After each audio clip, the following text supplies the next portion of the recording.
en sus distintas embajadas de Caracas. El señor vicepresidente de la Asamblea General y el señor Juan Requesens demuestran hasta qué punto llega el régimen para reprimir disentimiento.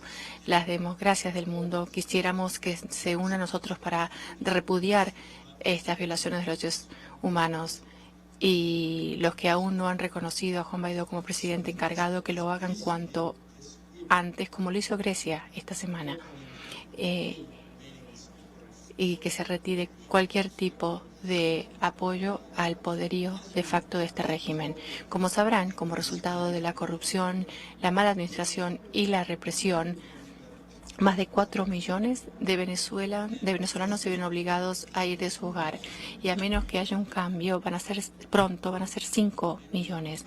La carga en los países limítrofes es enorme y cada vez mayor, y quisiera expresar nuestro agradecimiento a los gobiernos de estos países, en especial Colombia, Perú, Ecuador, Brasil y las islas que son parte del Reino de los Países Bajos, por su generosidad hacia los migrantes y refugiados venezolanos. Los Estados Unidos también apoyan el trabajo permanente de la Comisión Interamericana de Derechos Humanos y los mecanismos de los que ha dispuesto para restaurar la democracia en Venezuela. Antes de la implementación de las recomendaciones emitidas por la Comisión para el Pueblo de Venezuela, quisiera anunciar que la Comisión de Derechos Humanos va a ir a visitar Venezuela por primera vez en más de una década. Para concluir, quisiera decir que ninguna dictadura dura para siempre. No obstante, todos los días el régimen ilegítimo de Maduro, que persiste, es otro día de represión, otro día de torturas, otro día de sufrimiento y otro día de humillación para el pueblo venezolano. Con lo cual tenemos que aunar esfuerzos y apoyar al pueblo de Venezuela en su búsqueda de para ponerle fin de inmediato a estas terribles violaciones de derechos humanos, estos actos de represión, y acompañarlos en su búsqueda por la restauración de la democracia en su país. Gracias. Thank you, Special Representative. Gracias al representante especial Abrams. Preguntas de la prensa, por favor, identifíquense en TN24. Adelante. Quería preguntarles por las stand-up, but I think the cameras are going to be... Gracias por esta rueda de prensa. Dos consideraciones, dos preguntas. Una, ¿qué opinión les merece las conclusiones del diálogo que se ha llevado a cabo en Barbados? Y dos, quiero pedirles una reflexión sobre esta rueda de prensa. No han confirmado nada nuevo. Tengo la sensación de que están uniendo esfuerzos para que la cuestión venezolana no decaiga. Quiero preguntarles por si tienen preocupación por que la preocupación internacional esté decayendo con la cuestión venezolana. Muchas gracias.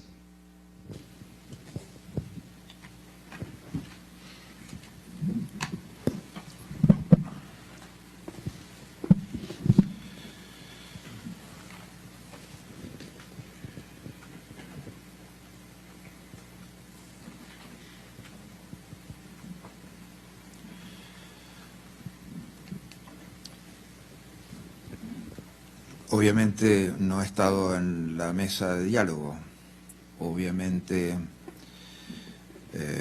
no he trabajado en las conclusiones que han surgido de allí, obviamente no tengo los elementos por los cuales se realiza la lógica de ese proceso negociador. Los únicos elementos que tengo son los que surgen de los antecedentes de estos casos. Es, en primer lugar, una reflexión. Durante este proceso Oslo-Barbados han habido nuevos presos políticos, han habido presos políticos torturados, han habido asesinados. Es un proceso que definitivamente no se ha detenido y parecen las dos cosas como instrumentos de la dictadura, que usa una cosa por un lado con una mano y otra cosa con la otra mano. Con una mano va amansando a la comunidad internacional, va apaciguando oposición, va metiendo gente dentro de un proceso que se transforma en permanente, y por el otro lado sigue hambreando a su pueblo, sigue asesinando a su pueblo, sigue torturando a su pueblo, sigue masacrando a su pueblo, como lo que acabamos de referir al pueblo Pemón. Hemos escrito muchos, algunos de nuestros informes refieren a anteriores instancias de diálogo.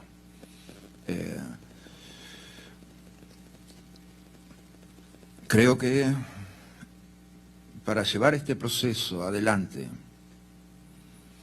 uno tendría que medir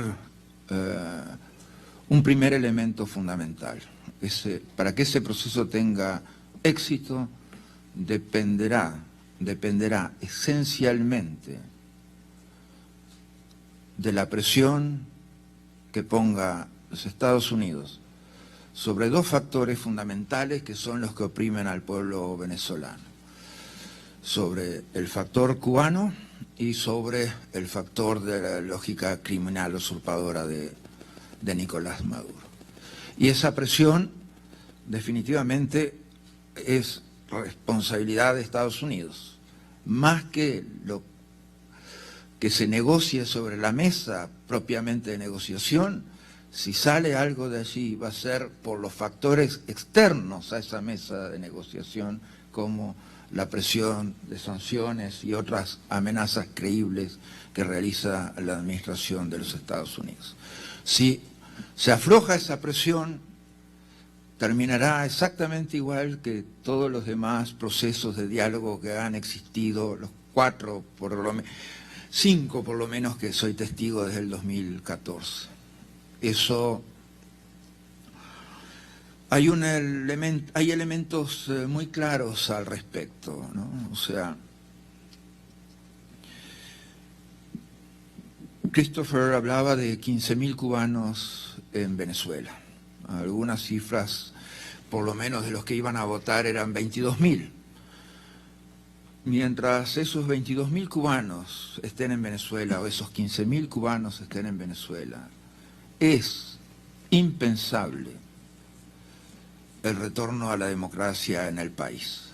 Podrá haber un lavado de cara semi-institucional, pero no retorno a la democracia, a las garantías públicas, porque yo no conozco ningún país en el mundo, y menos en este continente, en el cual Cuba haya jugado un papel para restaurar la democracia en esos países. Nunca ocurrió y no va a ocurrir esta vez, lo siento mucho. Respecto a la presentación del informe sobre la situación de los Pemones es lo que nos hemos referido nosotros. Yo no estaba en primera presentación del tema. Es un informe que hemos elaborado conjuntamente con el Instituto Casla. Tiene que ver con componentes nuevos que incorporan muchos elementos de limpieza étnica y de genocidio sobre un pueblo específico. Un pueblo indígena que ha sido seriamente desplazado forzosamente, pero que además ha sido víctima sostenida de una campaña de exterminio y de masacre, como revelan los testigos y el propio informe. Entonces, estos son nuevos elementos que se siguen acumulando en el proceso de evidencia de violaciones sistemáticas de derechos humanos y de crímenes de lesa humanidad, reforzando las denuncias que se han realizado ante la Corte Penal Internacional. Pero hay un tema fundamental que tiene que ver con lo que hemos planteado hoy.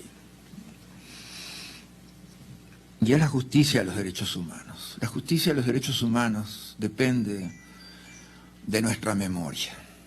Depende de nuestro compromiso, depende de nuestro trabajo día a día. El largo brazo y la larga memoria de la justicia de los derechos humanos se basa en que día a día trabajemos para alcanzar la justicia. En esta semana, 2 casos. Uno, la sentencia de segunda instancia en Italia respecto al Plan Cóndor, 40 años después, lo cual demuestra que siempre tenemos que seguir trabajando los temas de justicia y derechos humanos. Más allá de que el Estado no apele, como fue en el caso de Uruguay en el tema del Plan Cóndor, pero las víctimas, los familiares, abogados, organizaciones civiles, que estén ahí siempre para reclamar y para exigir. Y ese es el trabajo de la OEA, en cada uno de los casos, para cada uno de los casos. Siempre tenemos que tener vigente en la memoria. Hoy también estuvimos en un acto que conmemoraba los 25 años del atentado contra la AMIA, que también sigue bañado el caso en un mar de impunidad. Y es la necesidad nuestra de recordar, año a año, no porque pasó hace 25 años, no porque no tengamos ningún elemento nuevo, año a año, día a día, tenemos que estar ahí para exigir justicia, para exigir memoria, para exigir verdad, para exigir no repetición. Y día a día la OEA va a estar, en el caso venezolano, pidiendo las mismas cosas, estas mismas cosas. Se van cruelmente, estimado Gustavo, se siguen agregando casos de tortura, casos de asesinatos, casos de ejecuciones extrajudiciales. Lamentablemente, siempre, lamentablemente, en el caso venezolano, tenemos miles de migrantes más día a día, tenemos millones de personas afectadas por la crisis humanitaria día a día.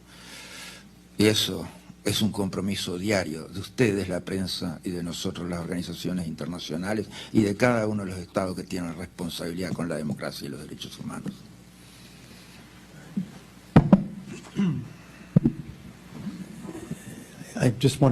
Simplemente quería responder brevemente y disculparme porque me voy a tener que retirar, ya que tengo una llamada en el Departamento de Estado con un señor de nombre Guaidó y no quiero perderme, pero quisiera hacer un comentario antes de irme. Nadie se va a olvidar de la situación de Venezuela. Miren lo que sucedió en el último mes o 2, la reunión en Chile sobre la transición democrática o la Asamblea General de la OEA. Pronto va a haber una reunión también importante en Perú por Venezuela y luego la Asamblea General en la ONU. Y esta semana Grecia reconoció a Juan Guaidó como presidente encargado. Una de las primeras cosas que hizo el presidente Mitsotakis, el primer ministro Mitsotakis, fue pensar en Venezuela y tomar medidas. Y no va a ser el último jefe de Estado en hacerlo, con lo cual no hay posibilidad de que se olvide del tema. Con respecto a las negociaciones, solo quisiera decir que espero que nadie sepa lo que verdaderamente pasó, porque la única posibilidad de que las negociaciones den fruto es si están cubiertas por la confidencialidad.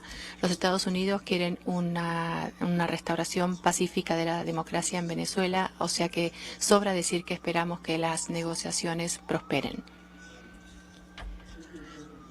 El presidente encargado Guaidó y su equipo no están negociando en Barbados porque confían en que el régimen sobre el que están negociando va a dejar de ser un régimen.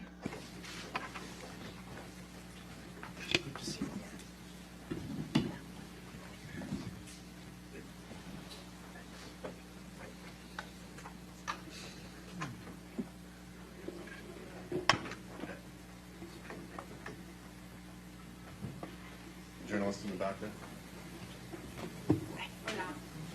Thank you so much. Yo tengo una pregunta para el señor Simonovic. Bueno, antes que nada, gracias por estar aquí y hacer esto. Y más bien querría devolverle las preguntas que usted ha hecho. ¿Qué cree que tiene que venir después del informe Bachelet ¿en qué más cree que puede contribuir, qué más puede hacer en la comunidad internacional para contribuir a esa cura de la que usted ha mencionado? Muchas gracias.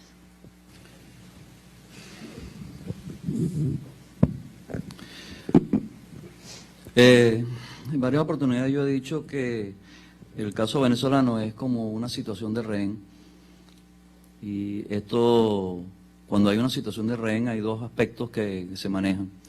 Uno de ellos es la negociación, pero también tiene que haber una amenaza creíble que si las personas no deponen su actitud, deberán salir de allí detenidos o de alguna otra forma utilizando las técnicas o los procedimientos que sean necesarios. ¿Qué creo yo que tiene que hacer? Bueno, el gobierno, el régimen de Nicolás Maduro tiene que sentir que hay una amenaza creíble, y los únicos que pueden hacer esa amenaza creíble son los gobiernos que están fuera y que hasta ahora han apoyado al presidente Juan Guaidó.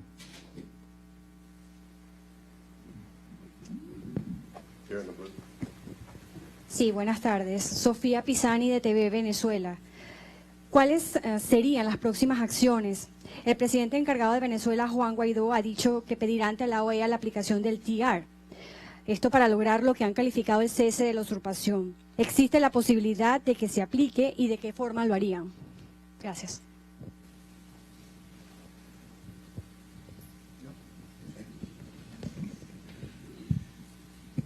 Gracias, Sofía. El Tratado Interamericano de Asistencia Recíproca es un convenio firmado en el año 1948, mediante el cual las naciones del hemisferio se comprometen a asistirse mutuamente en caso de agresión. De ese tratado se retiró Venezuela, creo que fue en el año 2012, y la Asamblea Nacional ya aprobó en primera discusión la ley que autoriza al presidente Juan Guaidó a ratificar nuevamente el tratado. El martes que viene se va a producir la segunda discusión y la aprobación de esa ley autorizatoria. Y el paso subsiguiente es el siguiente, es lo que sigue. El TIAR funciona o tiene como órgano de dirección lo que se denomina impropiamente órgano de consulta, que está conformado por los miembros del Consejo Permanente de la OEA, pero solamente tienen derecho a votar los que representan Estados miembros del tratado. Y allí pueden considerar diferentes opciones. No se trata solamente de una agresión armada directa, se trata también de la posibilidad de agresiones que afecten la soberanía, que afecten la independencia, que afecten la buena marcha de los sistemas políticos. En consecuencia, el ámbito de aplicación del TIAR desde el punto de vista de las causas que pueden generar su entrada en acción es bastante amplio. Ahora, ¿cuáles son las consecuencias? La gente piensa muchas veces que la única consecuencia es la intervención militar, que existe, pero no es la única. Hay una enumeración de decisiones que puede tomar el órgano de consulta, que incluyen el llamado de los jefes de misiones diplomáticas, la ruptura de relaciones diplomáticas, la ruptura de relaciones consulares, la ruptura de relaciones económicas y la ruptura de toda comunicación con un determinado país. Y se habla de comunicaciones marítimas, terrestres, aéreas, fluviales, radiofónicas y radioeléctricas, ¿sí? Todo de memoria. Es el lenguaje de la época, estamos hablando de 1948, pero es el aislamiento total del país. Bueno, esa gama de opciones queda abierta, y la intención del gobierno del presidente Guaidó, al solicitar la autorización a la Asamblea Nacional para reingresar al TIAR, es disponer de todas estas opciones que obviamente se aplican en la medida que los países amigos que integran el TIAR estén dispuestos a acompañarnos.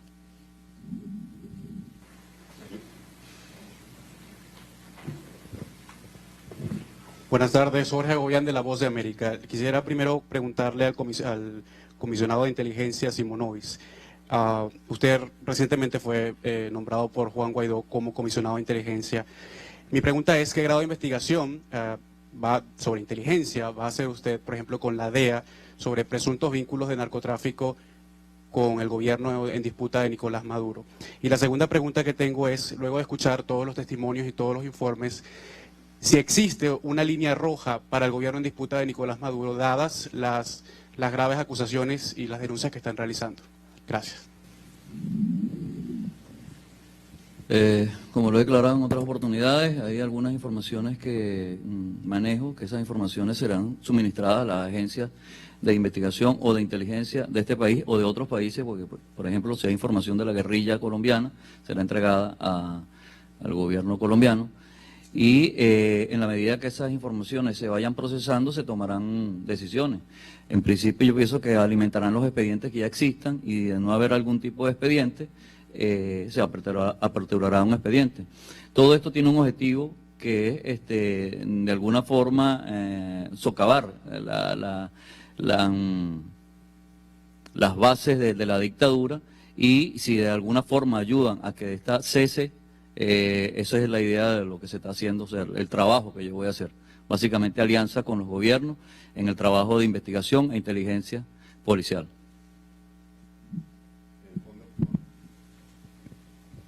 Gracias. Cristóbal Vázquez, Caracol Radio. Quería preguntarle, Iván Simonovic, sobre la ubicación de Santrich. Christopher Figuera decía ayer que estaba en un apartamento en el que se había hospedado Piedad Córdoba, ex candidata presidencial colombiana y ex senadora. ¿Sabe usted algo de la ubicación de Santrich a partir de lo que dijo Christopher Figuera y sobre la ubicación de disidentes de las FARC en Venezuela? De lo que usted acaba de mencionar, el señor Santrich, simplemente sé lo que dijo el general Manuel Figueroa. No, ni siquiera lo conozco, simplemente vi la declaración de él, así que si él dice que eso es así, por sus razones tendrá, pues su información tendrá. No sé, no siquiera sabía que la señora Piedad Córdoba tenía una casa en el Fuerte Tiuna, en Caracas.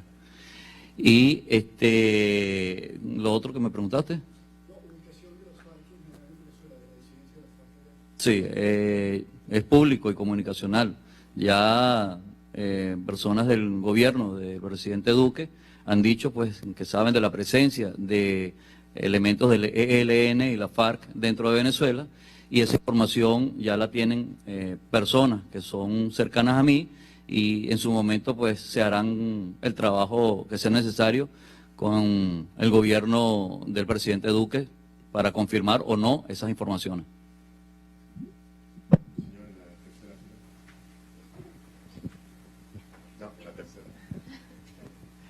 Soy David Alandete, del diario ABC español, que quería preguntarle al secretario general, porque usted ha hablado de que Estados Unidos es quien tiene la llave de la solución. En este momento se ha referido usted a Cuba, y quería preguntarle, cómo no, por la Unión Europea y sobre todo con la nueva Comisión Europea.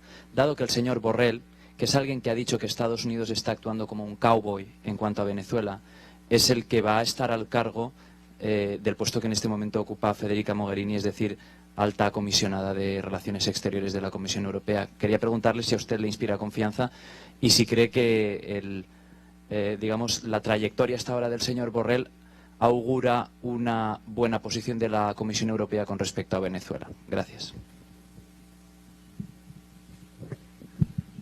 Sería absolutamente inapropiado juzgar un trabajo a priori antes que lo empezara siquiera. Así que simplemente al comenzar su gestión, un nuevo cargo, nuevas responsabilidades, nuevos desafíos, todo el mundo tiene el 100% del crédito de la Organización de los Estados Americanos. Después está en eso, conservarlo o perderlo, como cada uno en función de asumir responsabilidades institucionales, ser consecuente con la defensa de la democracia en el continente, con la protección de los derechos humanos y con la no contaminación que dictaduras como la cubana realizan en otros países en el continente.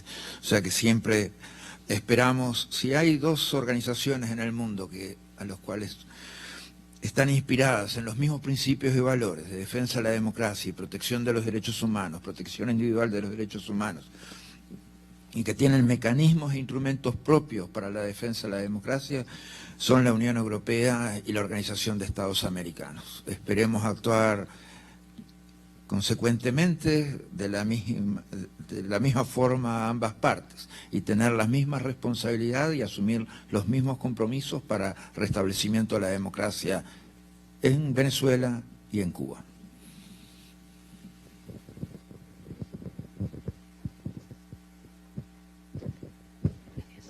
Beatriz Pascual, de la agencia EFE. Para el embajador Trujillo quería preguntarle, el secretario general ha mencionado la importancia de Estados Unidos hacia Cuba. ¿Qué otras medidas podría tomar Estados Unidos? ¿Qué están evaluando? ¿Qué está sobre la mesa? Bueno, hemos visto solo en los últimos 6 meses las medidas que ha tomado los Estados Unidos. Hemos visto la implementación total de la ley Helms-Burton, que fue implementado por el secretario Pompeo, algo que viene pendiente hace más de casi 18 a 20 años. Hemos visto también la cancelación de cruceros y viajes turísticos a Cuba, que ha tenido un impacto, que va a tener y ha tenido un impacto económico bastante sustancial. Yo creo que tenemos que darle la oportunidad que esas medidas empiecen a tener éxito, y lo van a tener, como ha dicho el secretario Pompeo y lo ha dicho el embajador, el Special Envoy, el señor Abrams. Cuba obviamente no es parte de la solución, es parte del problema. Tenemos que reconocer que Cuba está haciendo todo lo posible para que Venezuela siga de la manera que están yendo. Está haciendo todo lo posible para ayudar en las violaciones de los derechos humanos y las violaciones, la falta de democracia que existe hoy en día en Venezuela. Sobre Estados Unidos, y lo ha dicho el presidente en varias ocasiones, está dispuesto a hacer todo lo posible para que Venezuela regrese a la democracia. Hemos anunciado 2 medidas bien drásticas que no han ocurrido en varios años. Hemos visto también el cancelamiento del contrato con las grandes ligas de la pelota americana, y yo creo que son el principio y no son el final de las medidas que estamos dispuestos a hacer. Aquí, y después una pregunta más. Buenas tardes, Alina Díez, TFP. Gracias por hacer esta reunión. Quería preguntarle especialmente al embajador Trujillo y al secretario Almagro por el tema de las sanciones de Estados Unidos. El secretario dijo recién que eran necesarias esa fuerza, la aplicación de esas sanciones para que el diálogo pudiera tener algún éxito. Me gustaría saber, ha habido voces en los últimos días que cuestionan que el endurecimiento de las sanciones puede traer hambruna a Venezuela. ¿Qué piensan al respecto? Y si cree Estados Unidos, en el caso de Trujillo, de que haya que endurecer aún más las sanciones en los próximos meses.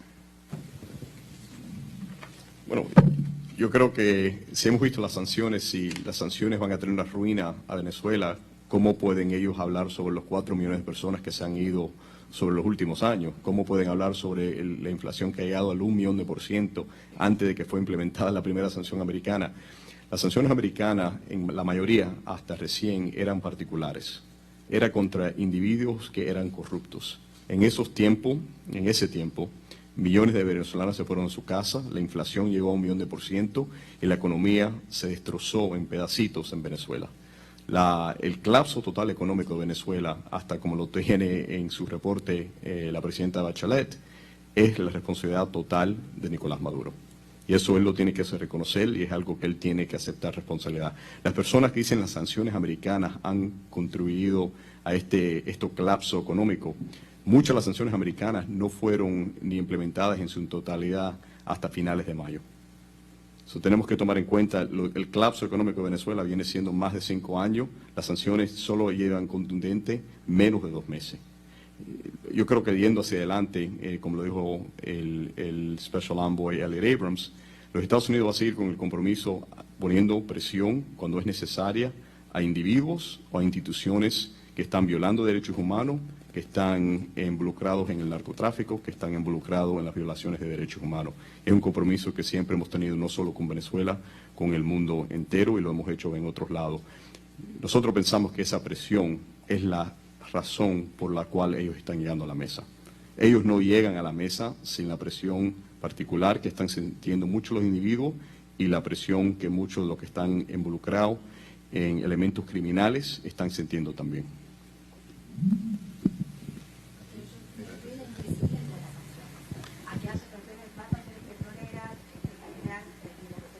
Voces críticas dicen que esas sanciones están generando hambre a futuro. Entonces, si eso persiste, en realidad puede ser contraproducente para los intereses de sacar a Maduro del poder. Nosotros no aceptamos esa realidad. El hambre no fue generado por las sanciones. El hambre viene ocurriendo en Venezuela hace 5 años y hemos visto el éxodo de 4 millones de personas en los últimos 5 años. Eso no tiene nada que ver con las sanciones. Las sanciones, que la supermayoría de las sanciones lo que ha puesto los Estados Unidos son contra individuos particulares. Las personas que dicen eso tienen que aceptar que esos corruptos están usando la plata que se roban para darle comida al pueblo. Que no es cierto, eso lo sabemos que no es cierto. Esos corruptos se roban la plata, se enriquecen y el pueblo se muere de hambre. Y el pueblo se está muriendo de hambre por esa corrupción. Son las sanciones particulares de los Estados Unidos que hemos puesto contra la gran mayoría de los ministros y los funcionarios venezolanos son por corrupción, son por narcotráfico, no son contra el pueblo venezolano. Eso es bien difícil que alguien en buena fe diga que las sanciones particulares contra individuos ha llegado a Venezuela a la economía en la situación que sigue hoy en día. Pero como ha dicho el señor Abrams, estamos dispuestos a seguir con la presión. Los Estados Unidos pero empezamos a incrementar la presión en enero. Hemos visto el cambio político que ha existido en los últimos 5 meses. Hemos visto ahora la buena voluntad, vamos a ver si es en buena voluntad, pero por lo menos llegando al diálogo, como ha hecho el señor Maduro, los Estados Unidos va a seguir con la presión hasta que Venezuela pueda celebrar democracia y que pueda celebrar elecciones libres. Aquí en la tercera fila.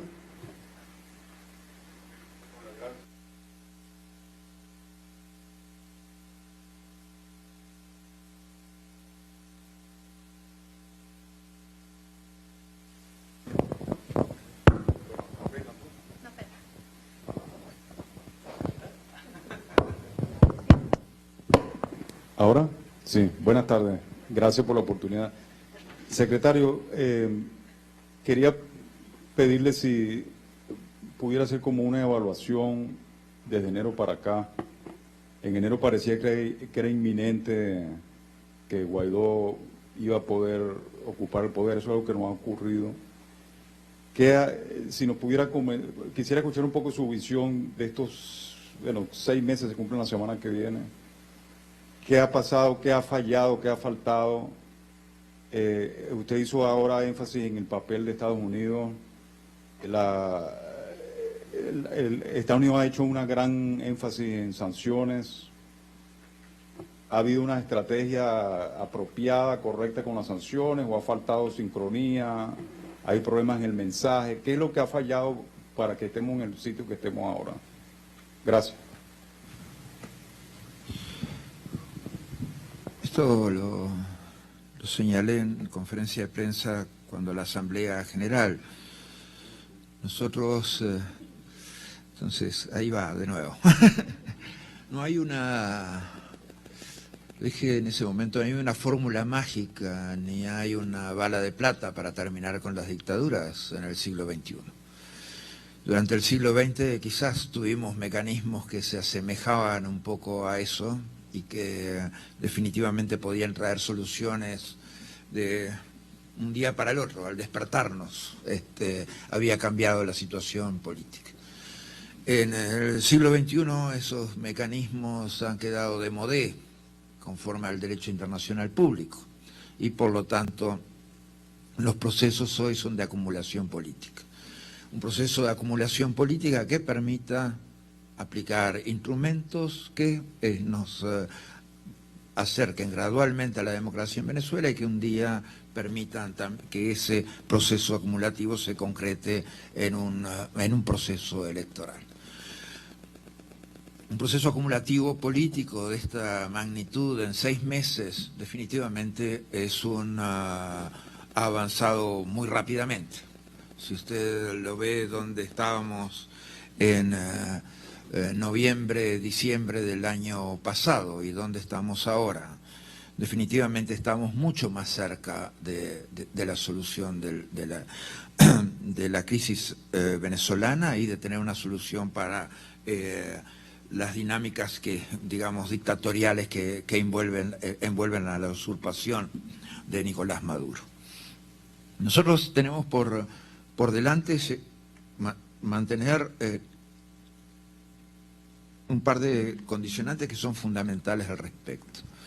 Un proceso de deslegitimación de la dictadura venezolana, como el que se ha hecho, que ha sido muy exitoso, con el reconocimiento del presidente encargado, con resoluciones de la Organización de Estados Americanos, con la aceptación incluso de la delegación los representantes de la misión de Guaidó en la Asamblea General de la Organización de Estados Americanos y por lo tanto de todos los órganos de la misma, y para representar a Venezuela en todos los órganos de la organización. Tenemos que continuar un proceso de presión sobre el régimen, que incluye lo que se ha señalado aquí, más sanciones y más amenazas creíbles sobre los elementos criminales de la dictadura. Esto tiene que ver crímenes de lesa humanidad, narcotráfico y violaciones sistemáticas de derechos humanos y otras actuaciones criminales vinculadas a la usurpación. La mayor presión que podamos poner al respecto, sanciones y amenazas creíbles, definitivamente harán una diferencia en el futuro.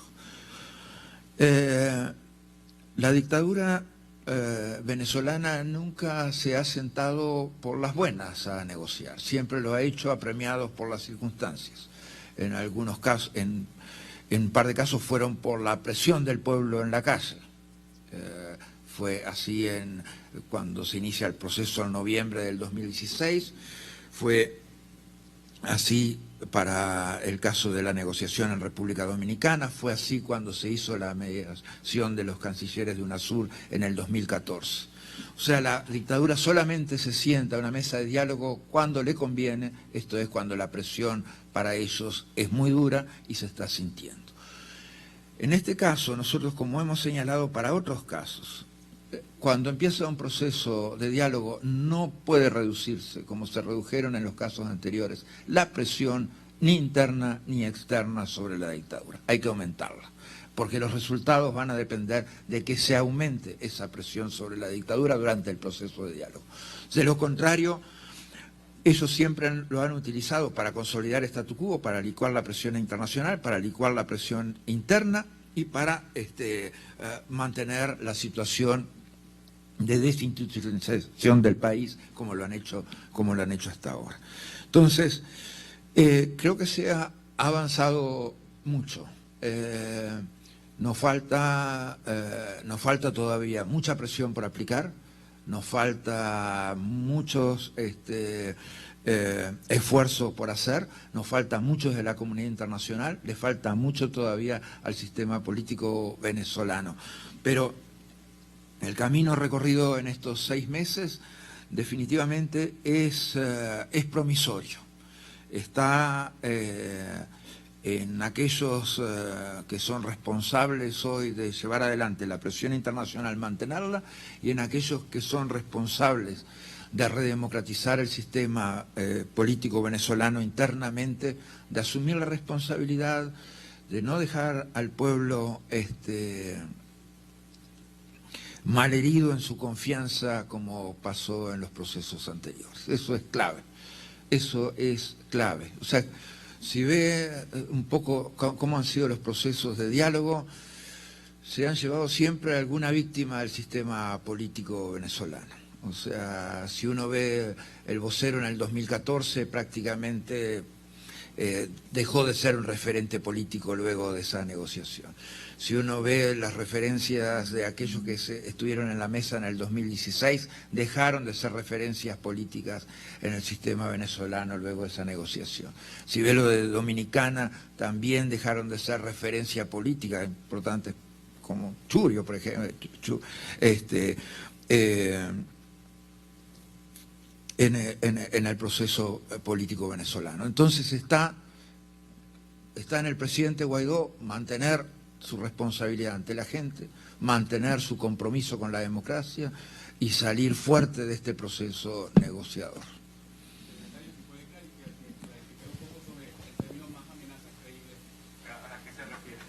Mira, las amenazas creíbles, o sea, si usted mira un poco, son 2 o 3 actores internacionales que la pueden aplicar y tienen que ver con presión financiera, presión económica y presión política. Los mecanismos de presión financiera y presión económica tienen que ver esencialmente con sanciones. Los mecanismos de presión política tienen que ver con acciones supervinientes que pueden ser muy variadas, digamos, y que se han aplicado en otros casos en dinámicas internacionales. Bueno, muchísimas gracias. Se da por concluida la conferencia de prensa.